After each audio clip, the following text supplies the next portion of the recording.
Vétro, le face-à-face présidentiel.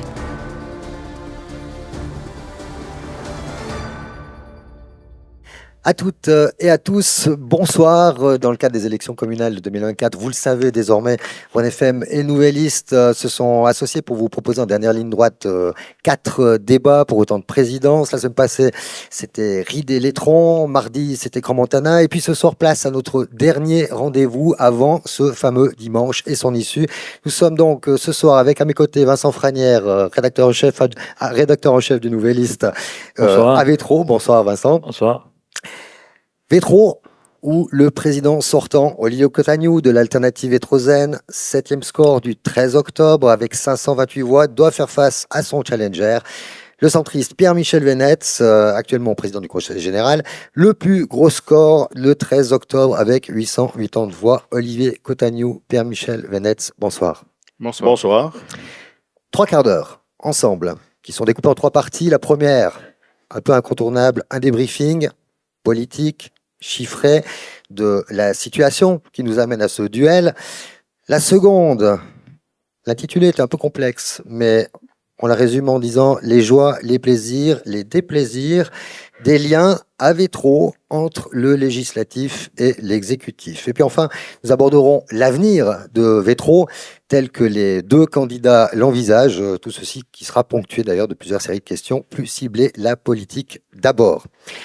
Olivier Cotagnou, il y a 8 ans, vous récoltiez 700 voix.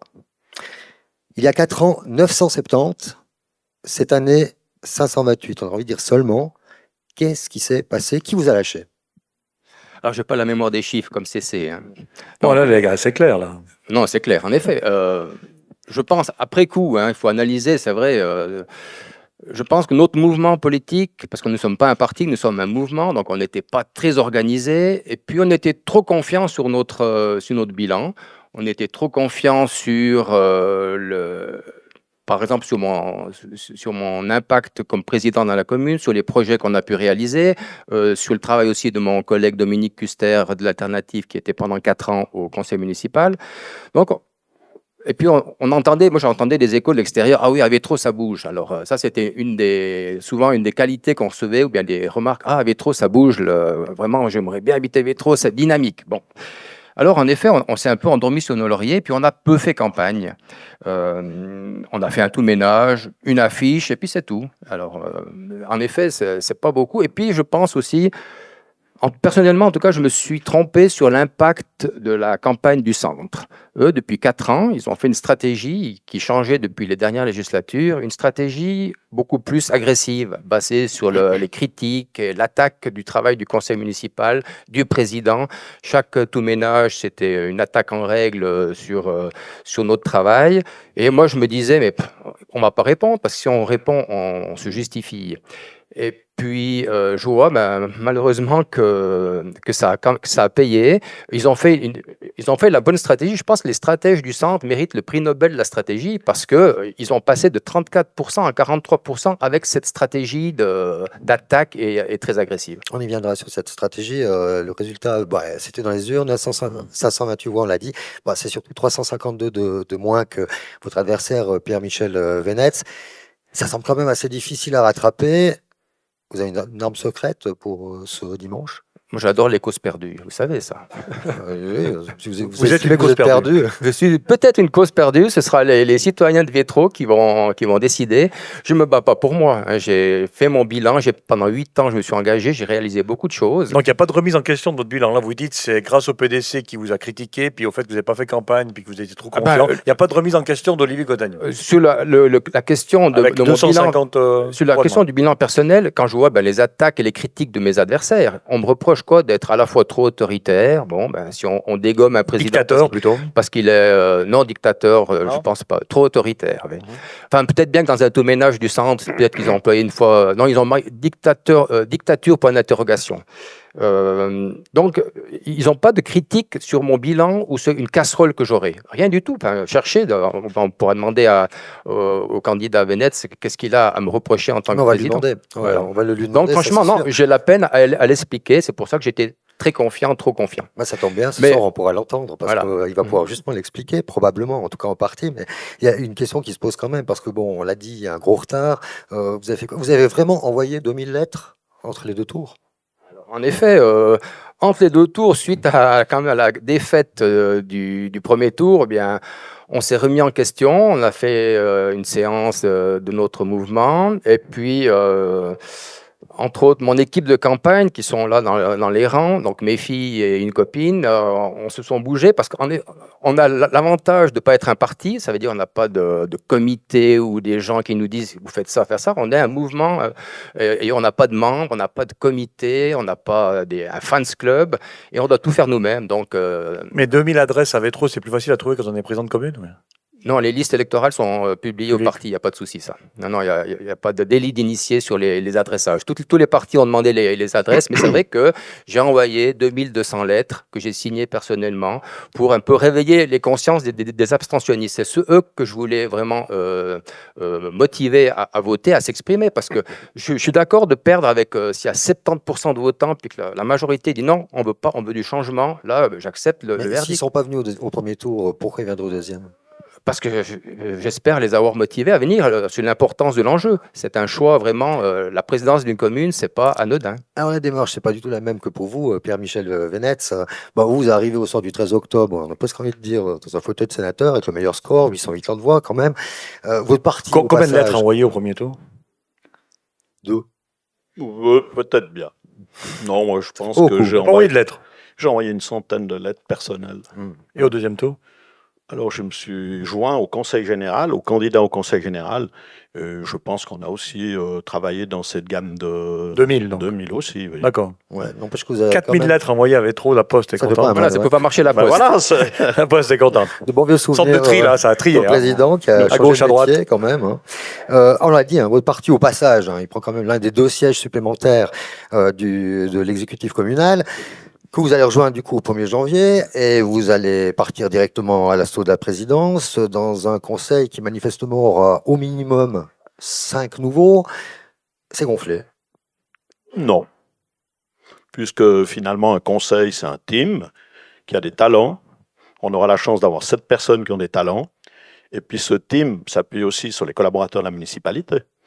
Donc, qui ont des très réelles compétences. Le moteur de votre candidature, c'est quoi? C'est l'illégitimité de l'alternative Autrozen au soir du 13 octobre parce que vous arrivez en premier parti, l'alternative Autrozen qui arrive en 3e partie de la commune, ou alors c'est une attaque directe de Olivier Cotagnon? Non, c'est servir la communauté pour le mieux. Vous lui reprochez quelque chose à Olivier Cotagnon? Alors écoutez, moi je n'ai jamais comme principe d'attaquer frontalement les gens. Je ne critique pas sur les défauts des personnes. Non, je pense que... Vous ne cautionnez pas les tout-ménages du centre, mais... Oh, Parce que, ça arrive que je les lise quand même aussi. Hein. Vous les cautionnez Oui, ou pas? on les cautionne parce que je crois qu'il y a pas mal de réalités qui sont émises à l'intérieur. Hein. Par exemple? Par exemple, si on reprend le rapport BDO qui avait été demandé par la municipalité. Hein. Et là, ça s'est quand même fait jour qu'il y avait des problèmes de dysfonctionnement à l'intérieur par rapport au président. Mais lesquels? Par exemple. Alors, par exemple, c'est l'autoritarisme, c'est le controlling. Quelle page l'autoritarisme? Alors, M. Cotagnon, laissez répondre, M. Vénetz. Oui, parce que finalement, M. Cotagnon, je vous laisse parler, mais... Vous pouvez y aller, merci, M. Vénetz, merci.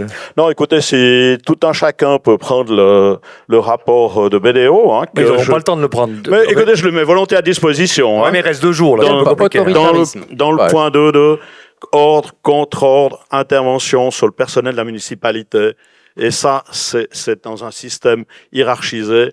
On a de la peine à fonctionner comme ça. Et ça, vous savez très bien, c'est pas moi qui suis derrière ce rapport. Voilà. Il n'y a pas de mention d'autoritarisme. Oh, écoutez... là, c'est nouveau des blablas et de l'invention. Il faut lire entre les lignes, quand même. Ah voilà, il faut lire entre les lignes. Quand même. Voilà. Ça fait partie de la finesse française. Si on était en Amérique, on dirait Olivier Cotagnon, il mange les chiens. Hein, puis après, je dirais non, c'est pas vrai. Mais oui, il n'y a pas de fumée sans feu, il faut lire entre les lignes. Voilà. Bon, la différence qu'il y a, ce qui est assez intéressant, c'est que vous n'êtes ni Donald Trump ni Kamala Harris, et que les réalités de Vétro sont sensiblement différentes, et les réalités Mais les méthodes sont peut-être les mêmes. Moi, je pense qu'elles ont un petit peu changé, mais ça c'est pas de mon alors ressort. ça, je vous laisse la paternité de ses propos, M. Cotagnon. En l'occurrence, il y a quand même un élément qui surprend, parce que ces résultats du 13 octobre, ils livrent quand même un certain nombre d'explications, ou en tout cas de points d'interrogation à ce qui s'est passé en matière de soutien et de non-soutien. Il y a peut-être un élément qui a changé par rapport aux deux autres campagnes électorales, c'est le PLR.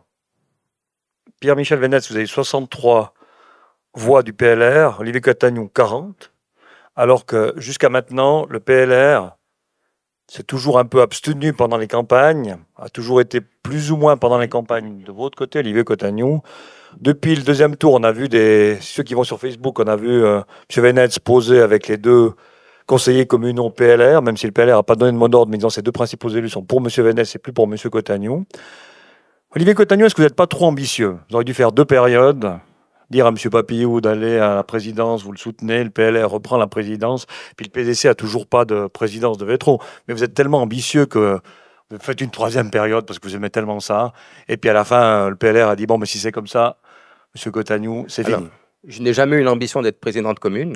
Sinon, j'aurais pas créé un petit mouvement apolitique et puis un peu confidentiel. Mais une fois que vous l'avez été, vous avez aimé ça? Ah, j'adore ça. Voilà. Ah oui, j'adore mon métier de président de commune. Je m'éclate, c'est vrai. Je dis à tout le monde, pourtant je fais du 110% de moyenne, mais je dis, j'ai pas l'impression de travailler. Est-ce que vous n'avez pas je viens trahi travailler M. le Papillou? matin, c'est pas du travail pour moi, c'est à disposition, c'est le service public, c'est ça que j'aime. Est-ce que vous avez trahi le PLR en faisant une 3e période? Est-ce que vous n'avez pas promis au PLR il y a 4 ans, vous arrêtez après 2 périodes? Je n'ai jamais promis au PLR que j'arrêtais au bout de 4 ans.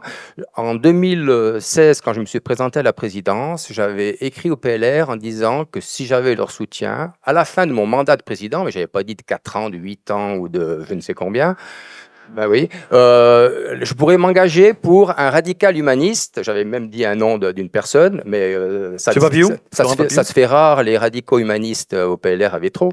Donc non, c'était pas M. Papillou, non. Parce qu'en 2016... Alors pourquoi le PLR a changé d'avis sur vous? Pourquoi vous expliquez ce changement d'attitude? Aujourd'hui, le PLR fonctionne clairement pour M. Vénetz. En tout cas, ses élus posent clairement avec M. Vénetz. Comment vous expliquez ce changement-là? Eh bien, je pense que c'est la qualité ou la stratégie du centre qui a réussi à les attirer en leur promettant je ne sais pas quoi. Parce que je peux vous garantir que les anciens radicaux, quand ils me voient, ils ont la larme à l'œil et ils votent pour moi. Qu'est-ce que vous avez promis, M. Vénetz, aux radicaux pour qu'ils votent pour vous, pour qu'ils posent en photo au stade de foot avec M. Euro et puis avec M.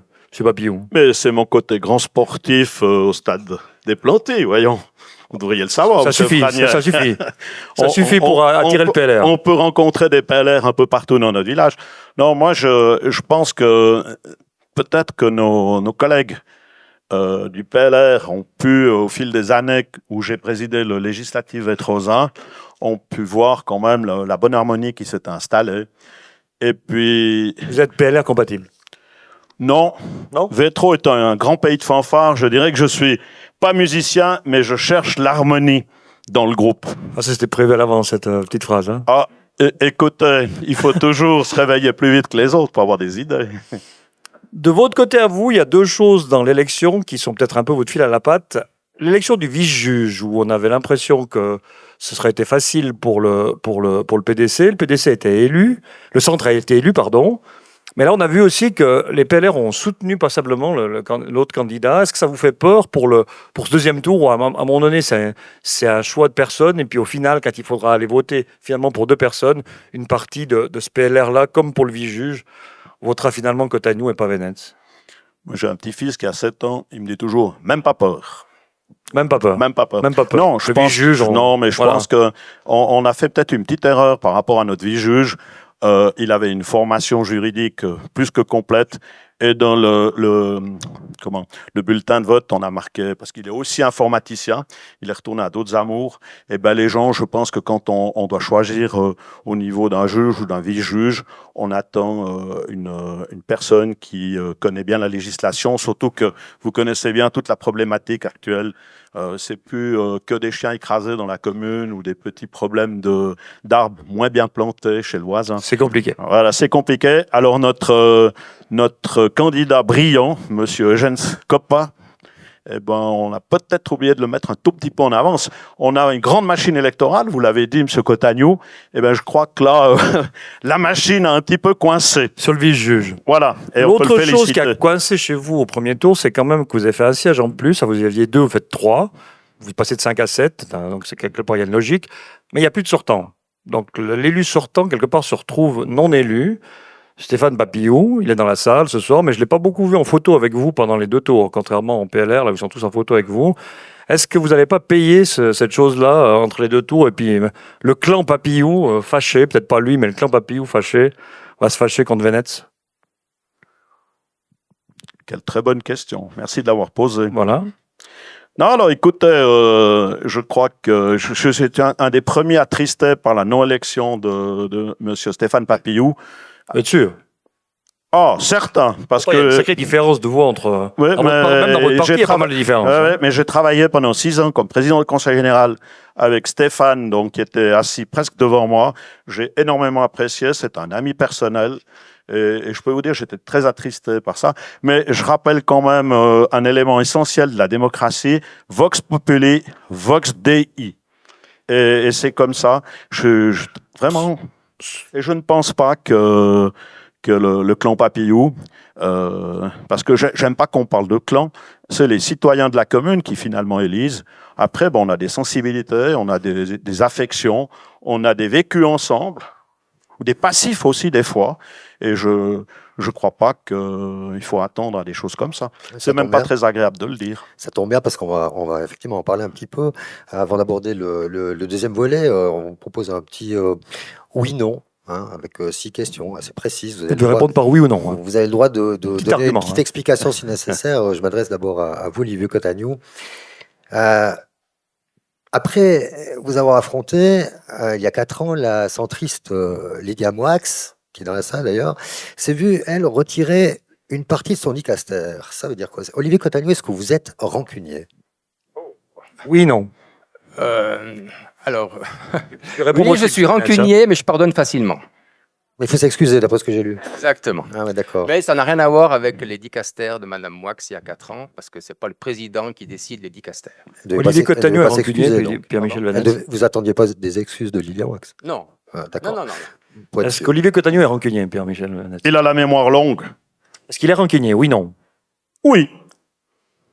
C'est pour ça que c'est un sportif d'élite. Sauf si on s'excuse. Pierre-Michel Venetz, bon, vous êtes proche quand même de la famille, on parle pas de clan, on parle bien de famille centriste, la famille Fontana. Est-ce que c'est ça qui explique votre brillant score du dimanche 13 octobre et peut-être aussi un petit peu l'éviction de votre colistier Stéphane Papillou? Oui, non. Non. Monsieur Cotagnou? Je dois répondre à la question? Oui. C'est bien. Et 2, oui ou non? Il faut être franc. Bah oui. C'est le but. Alors je dis oui. Pourquoi? Parce que... Pourquoi? Parce que, justement, M. Venetz est très proche de la famille Fontana. C'est pas une tare. Donc, non, c'est ce qui explique son bon score. Ça suffit d'expliquer son bon score. Je pense que le levier électoral est beaucoup plus fort que le levier qu'avait Stéphane, qui, lui, avait fait sa dernière élection, l'avait gagné avec les apports des autres partis. Donc, à l'interne du parti, il est beaucoup moins fort. Ça veut dire quoi? Ça veut dire qu'avec trop, à vos yeux, les centristes, ils se tirent des balles dans le pied entre eux? Non, mais à chaque élection, c'est comme ça. Quand on a plusieurs candidats pour moins de place, eh bien, il faut faire un choix. Puis il y a les stratégies qui se mettent en place. C'est le côté un peu négatif ou désagréable de la politique. Et puis je me mets à la place de Stéphane Papillou. Ça ne doit pas être agréable d'après avoir aidé son parti d'être tracé 128 fois.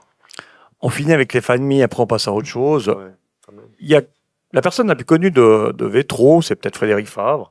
Derrière Frédéric Favre, c'est certainement Jean-René Germanier. On l'entend jamais.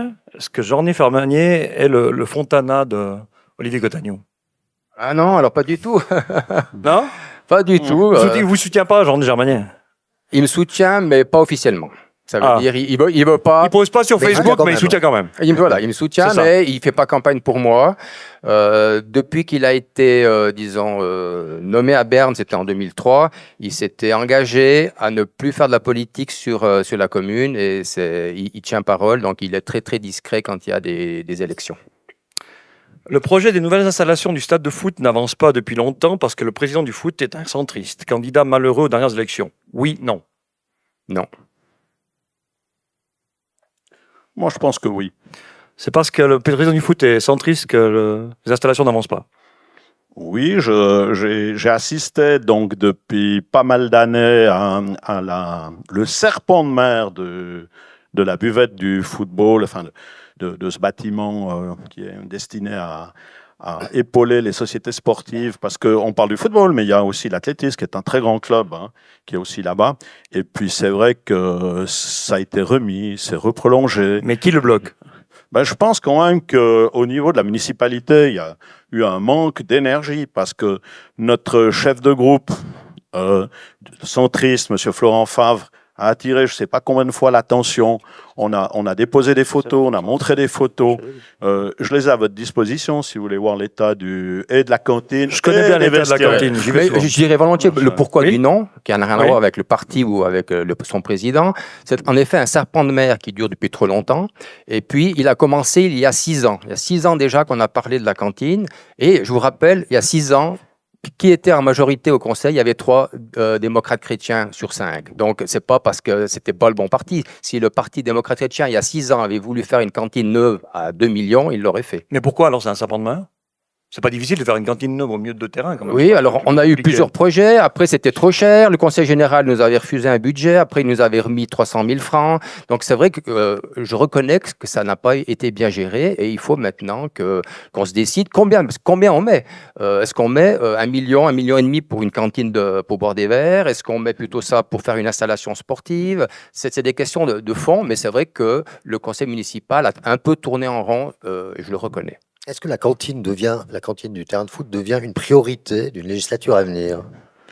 Alors, je connais un tout petit peu le monde du sport par d'autres activités que la politique. Je crois savoir... Oui, non.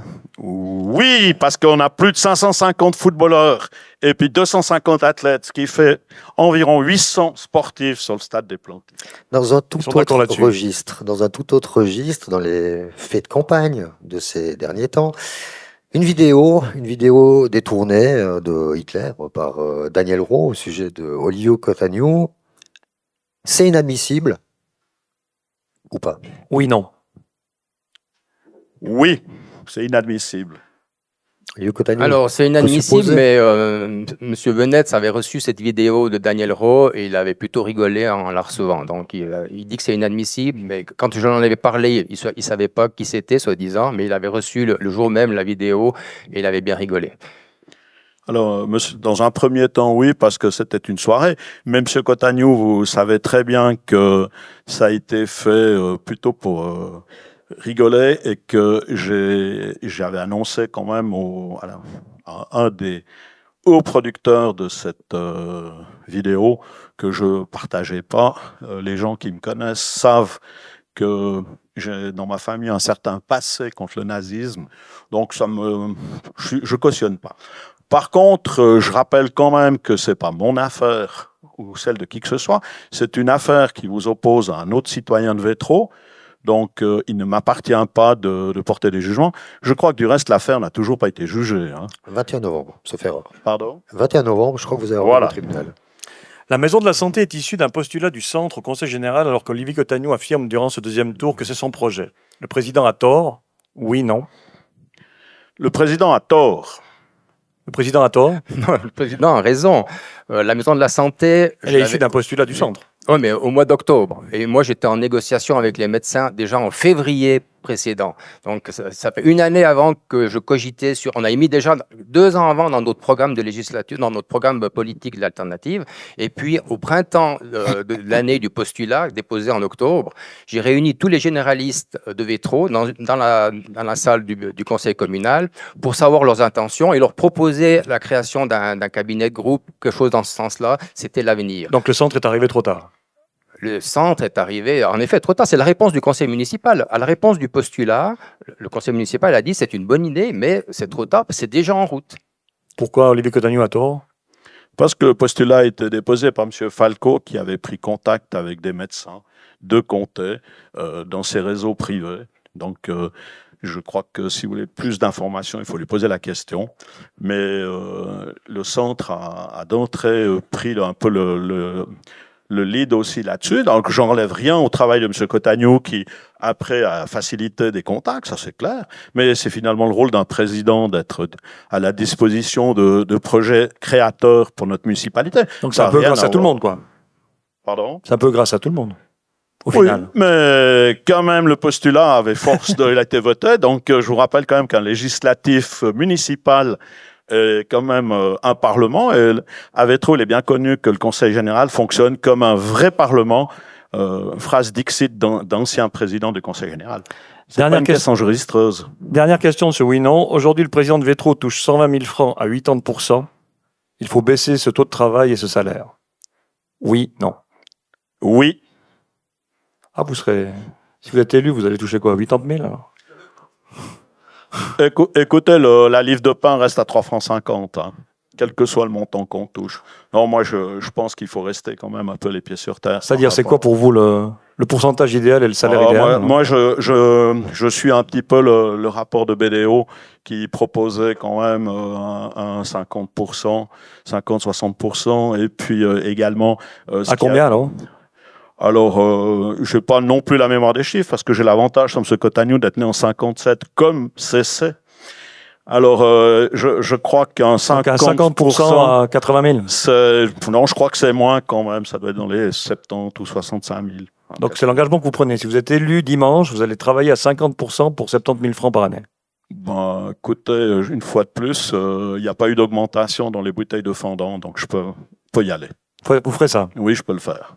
On va quand même retourner la question à Olivier Cotagnou. Est-ce qu'il faut baisser de 80% à un pourcentage inférieur pour une présidence à Vétro? Eh ben non, surtout pas. Il ne faut pas baisser le pourcentage d'un président. Comme je vous l'ai dit, c'est officiellement du 80%, mais j'en fais du 100 à 110. J'ai calculé sur 4 mois mon temps de travail. Et je pense que c'est un avantage, non pas pour moi, mais pour la population d'avoir un président disponible.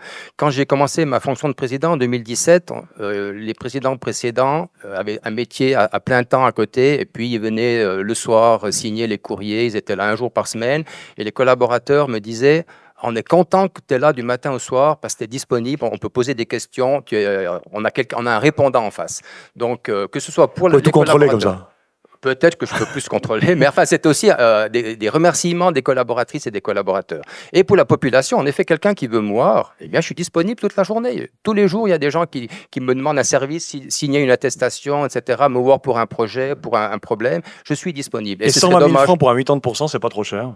Alors, oui, 120 000 francs, y compris les frais. Ça veut dire, dans les normes cantonales, il y a 12 000 francs de frais qu'on peut inclure. Donc, si on déduit les 120 000 francs, enfin 12 000 francs, 120 000, ça fait 108 000 francs. Et je pense 108 000 francs pour un 80%, c'est pas trop. Et alors moi, dès le départ, j'ai dit j'aimerais une réflexion sur combien vaut le travail d'un conseiller municipal, combien vaut le travail d'un président. Est-ce qu'il doit être payé comme un chef de service de la commune, comme l'agent de police, comme le secrétaire municipal, comme un chef de service du canton, comme par exemple la commune de Comté, ils ont pris cette base-là, un chef de service du canton. J'aimerais cette réflexion, parce qu'on se gêne tous du salaire qu'on a. Il y a des présidents qui gagnent... Une réflexion cantonale, vous dites donc. Pardon? Une réflexion cantonale, vous dites. Oui, une réflexion cantonale. Une ligne un petit peu. Puis là, on verrait que justement, 120 000 francs pour un président qui bosse du 100%, c'est pas exagéré. C'est impossible de faire président de Vétro à 50%. Quand vous êtes retraité, ça va? La valeur n'attend point le nombre des années, donc même si je viendrai à la retraite, je peux encore être très dynamique. Non, moi je crois qu'après, on doit aussi s'appuyer sur le personnel administratif, hein, c'est leur job. Le président de la commune dit toujours qu'il met les mains dans le cambouis. Hein. Juste, moi je dis souvent, le président doit plutôt mettre de l'huile dans les rouages. J'avais envoyé mon temps de travail à Pierre-Michel Venetz pour qu'il se rende compte, voilà, parce que justement, le Conseil général, on y vient après, a décidé, ça fait plaisir, en décidant eux-mêmes de pouvoir juger le temps de travail et le salaire des membres du Conseil communal. Ben, ça tombe bien, donc, ça amène justement à une question. Et j'avais envoyé mon temps de travail sur 4 mois à Pierre-Michel pour qu'il se rende compte. Et je serais prêt à le faire aussi pour les autres membres du Conseil général. Justement, par rapport à ce salaire, au taux d'activité d'un président, qui doit décider? Est-ce que c'est le Conseil général qui doit en décider, oui, non? Pierre-Michel Venetz. Alors oui, parce que finalement, le budget de la municipalité est voté par le Conseil général. C'est un législatif, donc je crois qu'il doit quand même avoir une possibilité d'intervention. Mais alors, par contre, j'irai pas jusqu'à la ligne rouge fixe. Je crois qu'il faut rester intelligent selon les communes aussi, hein, parce que M. Cotagnou disait quelque chose de juste. Le canton devrait quand même s'impliquer là-dedans, parce que s'il y avait trop les présidents de communes ou les conseillers sont relativement bien payés, je connais très bien les communes valaisannes, hein, pour avoir pas mal bourlingué dans ma carrière. C'est pas partout pareil, hein. Et on ne trouve plus de gens, hein. C'est pas pour rien non plus, hein. Olivier Cotagnou, c'est le conseil général qui doit décider? Ah ben non. Alors, le conseil général valide l'enveloppe. Et puis après, c'est au conseil municipal, selon les disponibilités de chacun, selon les dicastères qu'il va recevoir, peut-être des dicastères qui sont plus chargés que d'autres. Dans le cadre de l'enveloppe décidée par le conseil général, c'est au conseil municipal à se répartir et non pas au conseil général comme c'est voulu par le RCO. Législatif, exécutif, même combat, enfin pas sûr, avait trop. En tout cas, c'est le deuxième gros volet de ce débat. Entre le conseil communal et le conseil général, allez, je vais citer, hein, division autour du choix d'une fiduciaire, c'est ce que titrait le Nouvelliste en 2021. 2 ans après, avec le budget 2023 amendé par le Conseil général et toujours dans le Nouvelliste, le président parle de projets bloqués, les élus du législatif de report, ça c'était en janvier de l'an dernier, puis cette année, en mars, Olivier Cotagnou, vous parlez même de cabale contre vous sur FM lorsque le législatif décide de modifier le règlement communal d'organisation, le fameux RCO, avec notamment le passage de 5 à 7 membres à l'exécutif, mais aussi avec une limitation drastique, on va dire, de l'autonomie du conseil communal et de son président. Vous avez un souci particulier avec le conseil général, Olivier Cotagnou? Alors oui, c'est vrai que le conseil municipal a un souci, c'est pas Olivier Cotagnou, bien qu'ils aient fait maintenant un RCO, je dirais une loi anti-Cotagnou, selon les termes d'observateurs aguerris qui ne sont pas de mon parti, m'ont dit, ah ben c'est quand même stupide, ils ont fait quelque chose anti-Cotagnou, mais qui va emmerder la commune pendant des années. Mais la population l'a voulu, hein, l'a voté. Oui, l'a voté parce que il n'y a pas eu de campagne contre. Vous devez l'accepter. On l'accepte, ben oui. Je ne dis pas qu'on ne l'accepte pas, mais ce n'est pas une bonne chose. Et en effet, on a un problème de relation entre le conseil général et le conseil municipal. Les 4 premières années de présidence, c'était la lune de miel. Tout se passait bien. Les budgets passaient sans problème, les crédits d'engagement et tout. Et ensuite, le conseil général, l'attitude a changé en même temps que l'attitude stratégique, politique du centre, sur l'agressivité, sur l'attaque. Et puis là, il y a eu les fronts qui se sont faits. Et puis... une défiance, justement. On parle du rapport BDO. Ils ont observé tout de suite, ils sont venus présenter la chose au Conseil général. Ils ont observé le Conseil général. Et qu'est-ce qu'ils écrivent ? Quel dommage. Nous avons trouvé en effet que le climat était empreint de méfiance. Dans ces conditions, c'est difficile pour vous et le conseil municipal de mener des projets et de faire évoluer la commune pour faire face aux enjeux actuels. On a un problème justement de blocage actuellement par le conseil général qui est néfaste pour la commune. Le RCO a divisé par 2 les compétences du conseil municipal. Ça veut dire qu'on a 3 fois moins de compétences que Nanda, 2 fois moins que Comté. Pour une simple route, on ne pourra pas la mettre au budget normalement. Il faudra une séance préalable du conseil général pour valider le projet. Et ensuite, après, on pourra faire la mise au budget. Quand on sait qu'on a actuellement des demandes de crédit d'engagement qui datent de 10 mois, qui ne sont toujours pas traitées au Conseil général, je crains vraiment pour l'avenir avec cette lourdeur et puis cette amputation des compétences du Conseil municipal. Et je serais curieux de savoir l'avis de Pierre-Michel Venette sur ces compétences qui ont été enlevées. On va lui demander à Pierre-Michel Venette, le Conseil général que vous présidez d'ailleurs, hein, qui bloque les projets de l'exécutif, du changement d'organes de révision au cautionnement de la maison de santé, avec au final donc ce fameux RCO qui attache quand même un sacré boulet à l'exécutif. C'est bien ça? Alors je crois que le RCO a été travaillé en commission du Conseil général. Parlons-en, oui. Ouais. C'était quoi le résultat de la commission? On va laisser finir quand même. Je crois que ça a été validé, si je me souviens bien, à l'unanimité ou peut-être une abstention dans cette même salle. Donc c'est pour ça que ça a été après soumis à la population qui a accepté à 60%, si je ne me trompe pas, le RCO. Pierre-Michel, vous avez mauvaise mémoire. La commission du Conseil général qui a travaillé sur le RCO, il y a plusieurs membres dans cette salle, on fait un projet, disons, raisonnable, qui a complètement été démonté par le plénum. Vrai ou pas vrai? Mais le plénum est constitué des élus du Conseil général. On ne faut pas dire que la commission a fait un projet qui a été validé. Non, le projet a été dénaturé complètement. Ça fait partie ensuite des amendements qui sont possibles dans un système électoral et démocratique. Donc, la commission a été désavouée par le plénum. C'est le b.a.-ba du système démocratique. Une commission travaille, elle présente des amendements ou elle ne les fait pas, c'est son problème. Ensuite, vous savez très bien que c'est envoyé à nos collègues avant le plénum où ça sera traité. Les groupes politiques ont le droit de déposer des amendements. Les amendements sont présentés. Oui, merci. Oui, ben voilà. Donc, c'est le principe de base d'une démocratie. Si vous êtes président dimanche soir, est-ce que ce règlement va vous embêter? Ce que dit M. Cotagnou, si c'est vrai ce qu'il dit, c'est assez embêtant. Comme président de commune, si vous devez faire vous avez 3 fois moins de pouvoir que le président de Nanda ou 2 fois moins que celui de Comté, est-ce que ça va vous embêter? Est-ce que vous allez changer le RCO? Ben vous allez vous adapter à ça. Non, alors je crois qu'on doit s'adapter. La loi, elle est faite pour être suivie. Elle va vous embêter ou pas? On verra à l'usure. Mais je pense quand même qu'en réfléchissant, on trouvera toujours des solutions qui seront robustes. Hein, et ça sera... Alors, au Conseil général aussi, puisqu'il faudra faire peut-être des demandes supplémentaires financières vis-à-vis des collègues qui siégeront, on le fera. C'est le principe, une fois de plus. C'est une loi anti-Cotagnou?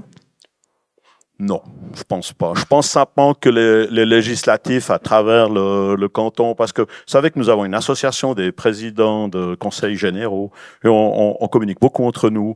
Et puis je crois quand même que les législatifs, il y a 11 communes, bientôt 12 avec nos collègues de Viona, qui vont surgir dans quelques temps. Les élus des législatives veulent reprendre un peu la main. Je crois que c'est un peu dans l'air du temps. Transparence, controlling, travail. Réflexion aussi, de ne pas faire n'importe quoi, n'importe comment. Est-ce que notre conversation téléphonique qu'on avait eue pendant qu'on tournait les vidéos doit rester entre nous? Alors, j'écoutais... ça vient un débat d'initié, là, M. Cotagnou. Alors là, écoutez... en direct sur EDFM, là, c'est pas encore les questions de la salle. Hein. Alors, on avait échangé, je dirais pas le sens, le résultat de la conversation, mais on avait échangé sur le RCO et il m'avait livré son avis intime, disons. Alors, c'était quoi l'avis? L'avis, le président du Conseil général n'a pas d'avis, il ne vote pas. Mais le candidat à la présidence de la commune? Alors, je crois qu'il faudra éventuellement, si on voit que ça ne marche pas, ce qui peut être le cas, on a dans les 2 ans, on peut tout à fait retoquer un règlement. Et nos successeurs au Conseil général travailleront pour arriver à des solutions robustes en faveur, une fois de plus, de la communauté. Et je crois qu'on peut tout à fait... réfléchir, mais peut-être ça va aller très très bien aussi, attention. Hein. Parce que nos collègues du Conseil général, je peux vous dire, pour suivre un petit peu le travail, ça travaille. Ça va continuer à travailler, hein, ça montre que et ça continuera à travailler, ça bouge à Vétro, c'est comme à l'armée, c'est servir et disparaître, il y a d'autres gens qui arrivent, et puis voilà. On n'a pas encore vu qu'il disparaîtra.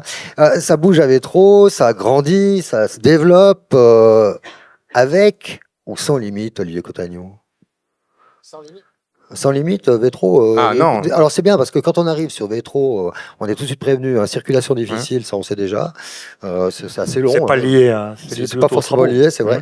Mais faut passer par derrière. Non, alors Vétro justement, et là je parle pas en mon nom, je parle au conseil municipal, mais je partage tout à fait cet avis, cette décision. Le conseil municipal ne veut pas grandir à tout prix, n'a pas cette ambition d'arriver à 10 000 habitants. Actuellement, nous avons 6 700. On avait une croissance très très forte pendant des années. Maintenant, ça s'est aplati un petit peu. Et je vous garantis... C'est suffisant, 6 700. Ah ben, attendez que c'est suffisant. On est bien comme ça. Alors, on ne pourra pas empêcher les gens de fermer construire. les zones à construire. On ne va pas, c'est pas un scoop, on ne va pas ouvrir des nouvelles zones à construire, quoi. Vous allez en supprimer? On va... Dans le nouveau plan de zone, il y aura des zones à construire en moins. Il y aura une zone réservée qui sera peut-être déclassée. Pierre-Michel Lyonnette, votre vision demain, Vétro, c'est 6007 à peu près comme maintenant? Alors, comme on a 800 sportifs, j'espère qu'ils feront tous des bébés qui nous resteront à Vétro. Hein. Ça, c'est déjà la première chose. Non, moi, je pense qu'une commune comme la nôtre, parce que la croissance, c'est bien, mais il faut toujours se souvenir qu'à côté, il y a les autres éléments. Il faut de l'eau potable, il faut une station d'épuration, il faut des écoles, il faut un cycle, il faut des installations sportives, il faut un EMS, parce qu'un jour, ma foi, on ira là-bas. Il faut toutes sortes de services à la population. Et la croissance perpétuelle, je crois que c'est une faiblesse et pas seulement qu'avec trop. 6500, c'est suffisant. Ouais, moi je crois qu'on peut tranquille avec les zones qu'on a, si on arrive à 7000. Et également, il y a quand même une certaine partie du village qui commence dans le village central, qui sont des maisons où les gens, ils les ont construites, ça fait 50 ans, et puis la nature, elle est ce qu'elle est, l'homme passe, et la nature nous fait très passer. Est-ce qu'on peut dire que c'est la fin de la villa avec pelouse à Vétro? Il n'y aura plus ça. Les générations d'après, il faut qu'ils oublient de faire la villa avec la pelouse, la voiture, la route qui arrive devant. C'est fini. Alors, c'est une question financière, tout simplement. Pas philosophique. Vous savez, au prix du terrain, je doute qu'on puisse construire une maison sur 2000 mètres carrés avec à 500 francs le mètre ou même plus. Donc, c'est terminé. C'est, à mon avis, un sacré handicap pour les générations futures. Alors, je pense qu'on aura une densification légère, sans réflexionner, voilà. Ça donne une petite indication que ce soit l'un ou l'autre qui soit à la tête de la commune, de ce que réserve la commune, justement, l'exécutif communal, l'avenir de cette commune. Je vous propose, parce qu'on se dirige vraiment là tout de suite vers la fin de ce débat, je vous propose quand même quelques questions un peu plus personnelles. À commencer par vous, Olivier Cotagnou. À 63 ans aujourd'hui, c'est votre vie professionnelle que vous jouez dimanche? Non, justement pas. Alors, à mon âge, justement, j'ai mon avenir derrière moi. Donc, c'est pas mon avenir. C'est pour ça que je suis très serein. Vous n'avez pas encore 65 ans. Hein. Non, mais enfin, c'est pas grave, quoi. Vous avez assez d'argent. Non, j'ai pas assez d'argent. Si vous n'êtes pas élu dimanche, j'ai plus de travail, Olivier Cotagnou. J'aurai le travail de conseiller communal, voilà. Ah, vous restez conseiller communal? C'est une possibilité. Je vais réfléchir. Qu'est-ce qui est mieux pour la population vétrosaine. Est-ce que je reste, est-ce que je reste pas? Et puis, je déciderai tranquillement. Si vous ne restez pas, vous faites quoi comme métier pendant 2 ans? Je sais pas, peut-être que Nouvelliste va m'engager. Non, on engage plutôt des jeunes journalistes. Ah, voilà. Non, en effet, j'ai pas de plan de carrière, je joue pas mon avenir, en effet. Donc, c'est pour ça que je suis très serein sur la suite. Mais remarquez, au-delà de 63 ans, manifestement, il y a l'avenir. Parce que Pierre-Michel Vénetz, vous, c'est exactement le contraire. Vous avez attendu 67 ans d'être retraité pour tenter de briguer cette présidence. Vous n'avez pas pris beaucoup de risques par rapport à votre adversaire. Monsieur Herman, la jeunesse est une maladie qui s'améliore tous les jours un peu. Oui. Donc, tant qu'on n'est pas le doyen de Suisse, on est encore jeune. Si jeunesse savait, si à quel moment vous avez rêvé d'être président de Vétron? Jamais. Oh, depuis 10 jours alors. On vous croit pas quand à Cadane vous dites j'aurais pensé terminer 4e ou 5e. J'ai du sang espagnol, pas italien, donc je suis pas comme Pinocchio. Hein. Non. La chose, oui, le fameux 13 octobre, le résultat, je l'avais répondu aux collègues du Nouvelliste qui étaient là. J'étais vraiment très très content de mon score. Ouais, mais premier ou deuxième, c'est assez prévu. Hein. Non. C'est entre vous et M. Classé, premier ou deuxième. Non. Ça, vous énoncez des faits non vérifiés, non vérifiables. Non, des pronostics. Des pronostics. À Vétro, tout le monde disait c'est soit Vénetz, soit Glacé. Vous savez, les pronostics, une fois j'aurais dû être champion suisse, je ne l'ai jamais été. Voilà. C'est comme ça. Les pronostics, il faut toujours s'en méfier. Non, moi, j'ai été vraiment étonné et j'ai remercié la population vétrosaine qui m'a vraiment plébiscité avec ses 880 voix. Je pense que c'était aussi le travail peut-être de pas mal d'années d'engagement dans la communauté à tous les niveaux. Et oui, alors après, vous faites 880 voix, ça vous tombe dessus, vous avez les gens en face. Nous, on est un parti, je rappelle, on n'est pas un mouvement. Donc, forcément que le comité a planché à l'issue des résultats très rapidement le dimanche soir pour savoir qui challengerait le candidat Cotagnou. Et c'est Vénetz. Le sort est tombé sur le plus petit. Justement, il y a 8 matchs matchs à la présidence en Valais. Vous avez de loin le plus grand écart avec votre adversaire. Vous êtes de loin le plus grand favori de ces 8 matchs. Si vous perdez dimanche soir, ce sera la plus grande défaite du canton.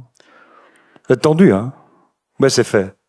Non, le côté je suis pas tendu parce que j'ai un plan de vie aussi comme Olivier. Hein. Là, je me permets de le tutoyer. Ah bon, vous parce que... serez déçu dimanche soir si vous gagnez Non, pas. non. Alors, Non. justement, une fois de Franchement. plus, j'ai aussi fait du sport comme Olivier. Et je vous ai dit, une fois, je devais être champion suisse et je ne l'ai pas été. Tout le monde pensait, moi aussi, mais ça n'a pas été. Et puis, on apprend à perdre. Et puis, ça fait partie du jeu. Je crois que dans la vie, il y a des choses qui sont très, très importantes. C'est de savoir accepter quand le vent est contraire. La politique, c'est un moment. Mais c'est pas que la vie.